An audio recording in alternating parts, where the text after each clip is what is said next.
If you put money into a business where you know your product is going to be stolen and you have no legal recourse and you have children to feed, you're crazy to continue.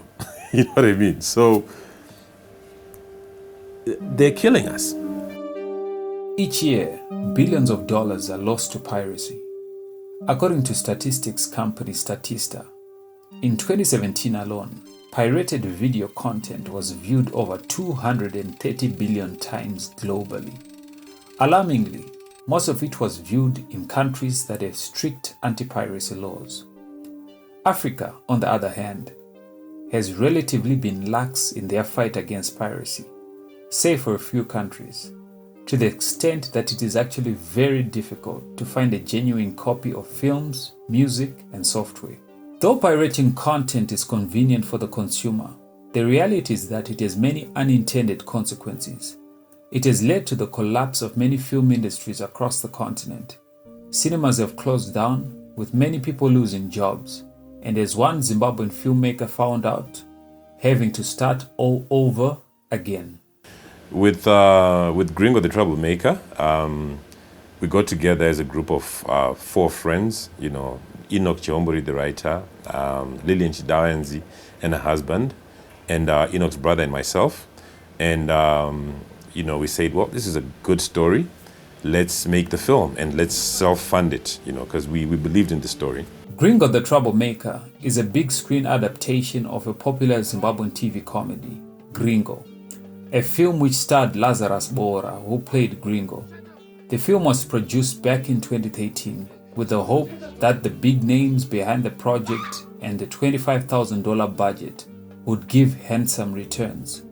But things didn't go according to plan. So we went ahead, we made the film, and we decided on a theatrical release. And as a precaution, we put out 3 copies. One to Stekineko, one Rainbow Cinemas, and the other one just, to a friend, to Rumbi. And each one of them had a unique marker. So we would know if it leaked, we would know where the source was. And after 2 weeks of running in the movie houses, we heard that the film was being sold out on the street. And we went and we got the guy who was selling them downtown arrested. And he called his girlfriend or wife, and she came, she bailed him out. And then immediately we started to make efforts to stem the flow. But one of the first things we looked at was, where did this one come from? And we knew it had come from Rainbow Cinemas. Yeah. And really, I should have been warned, because when I delivered the initial copy to Rainbow Cinemas and I left and I came back and I walked into the projection room, the projectionist was ripping the copy onto his laptop. So that was even before they started screening the thing. Distribution remains one of the biggest challenges faced by filmmakers all over, more so in Africa.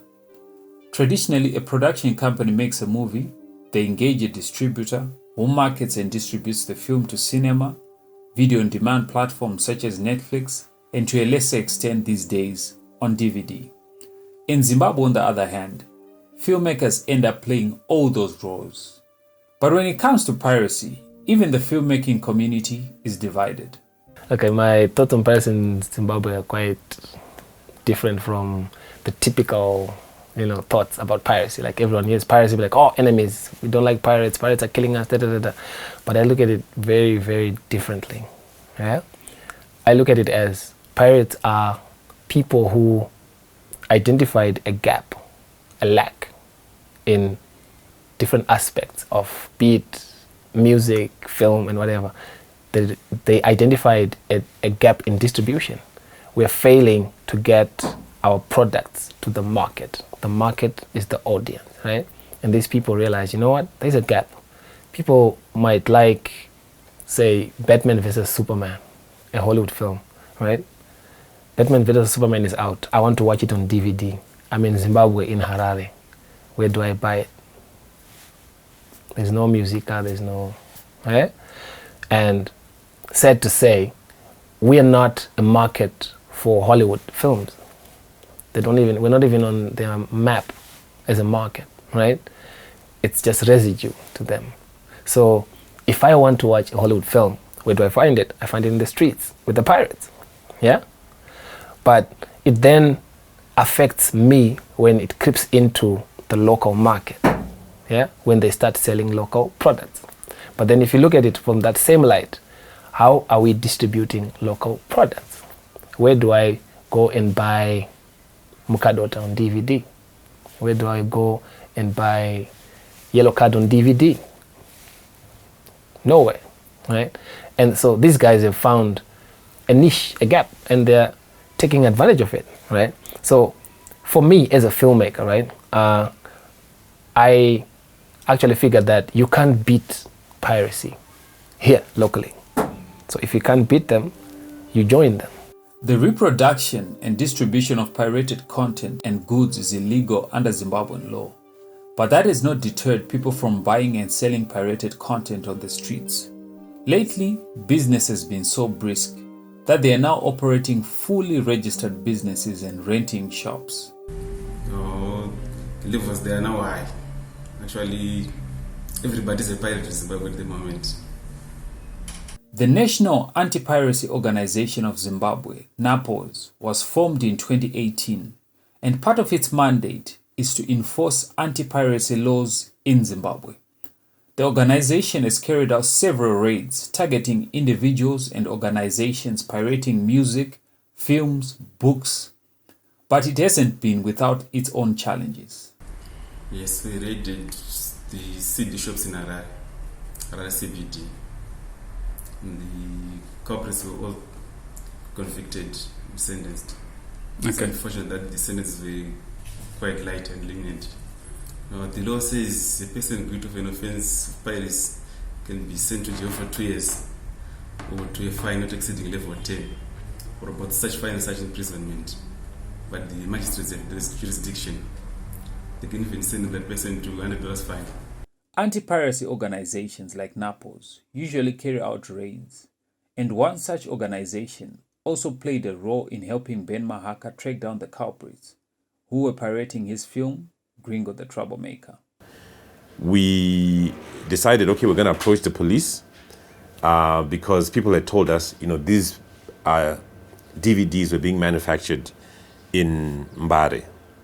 So we went to the licensing inspectorate, which I think is the body that is responsible for regulating what do you call it, copyright content, intellectual property. They were not interested. They were like, oh no, you're rushing us and what. Well, look, we have a product that is out there that is being sold by people who have no right to sell it, and look, they just didn't want to hear from us. We went to serious fraud. And we spent, the better half a day just going from office to office with them taking down our names and our ID numbers. And then there was a guy from an anti-piracy organization who said, well, look, we can find cops whom we can pay to go and conduct a raid with us in Mbare at Dumsika. So, I think I paid $200. The cops showed up and we did a raid. That raid, which took 2 hours, netted 10,000 discs. So there would be in those boxes, when you buy DVDs in bulk, there will be in those boxes. So there were Gringo the Troublemaker DVDs, and there were CDs from a whole host of local artists. These guys were taken to the police station in Mbare, and immediately some guys who were wearing party regalia showed up and said they were representing the guys who were arrested. Why are you doing this? Why you should have told us, and then we could have helped you, deal with this issue. But we knew if we had told anybody in the value chain, the people would have been tipped off. The only reason why we managed to get 10,000 discs was that nobody from the local police station, nobody from the licensing inspectorate knew that the raid was being conducted. And also, crucially, very few people from the anti-piracy organization knew that the raid was going to be conducted. During the raid, the vendors who were selling the DVDs, well, they're wholesalers because they'll be selling hundreds, and they complained, to one of the guys and saying, well, you come here and you take money from us every month, and now you want us to be arrested? They're saying this to one of the guys from the anti-piracy organization. Because of low incomes, the cost of paying for video content in Africa generally remains out of reach for many people, but the demand for entertainment remains very high. Hence, some argue that those pirating content are simply filling a void. But what are we doing as the artist to push our music? I know, I'm not going to say names, but I know artists, many artists who sell their works for like $10. Who is going to buy a disc for $10?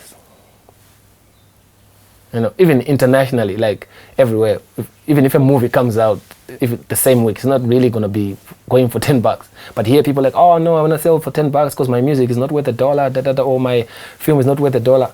But newsflash, it's still going to be sold for $1 on the market by the pirates, because the market has accepted that you can buy this local. Look, like imagine you go in any house, you find like 100, 200 DVDs of Nigerian films, because that's our market. So it's a matter of understanding and accepting what our market is. Our market consumes DVDs for $1. So if you can't fit into that market, so you're probably making your things for the wrong market.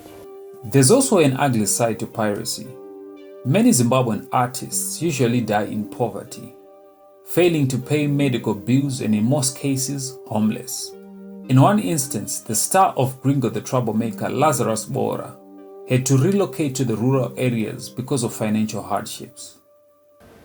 When we were in the police station, I asked the officer in charge, so what do we do next? And the officer in charge asked me, well, is it possible for the people to get their pink slips and then they get their property back? Yes. And my question was, how is it their property? This is my property that they're selling.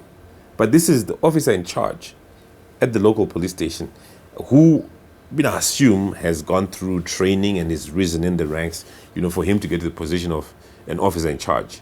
He's saying to me, can these people get their pink slips, which I think are like admission of guilt, and get their property back? And I said, well, no, they can't get their property back.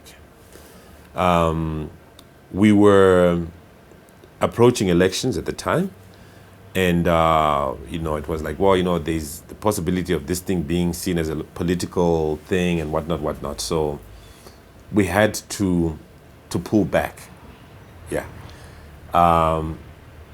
and not pursue charges. But I was adamant that the discs should be burnt. It took 3 days of me returning to the police station, asking, have the discs been burnt? And they had not been burnt. Until I asked contact within the Zimbabwe Republic Police to put me in touch with a senior assistant commissioner for me to ask, what can I do to get these things burnt? And then he said, go back to the station and ask for them to be burnt.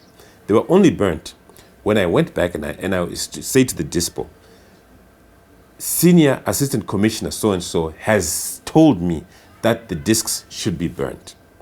That's when the discs were burnt. So, however,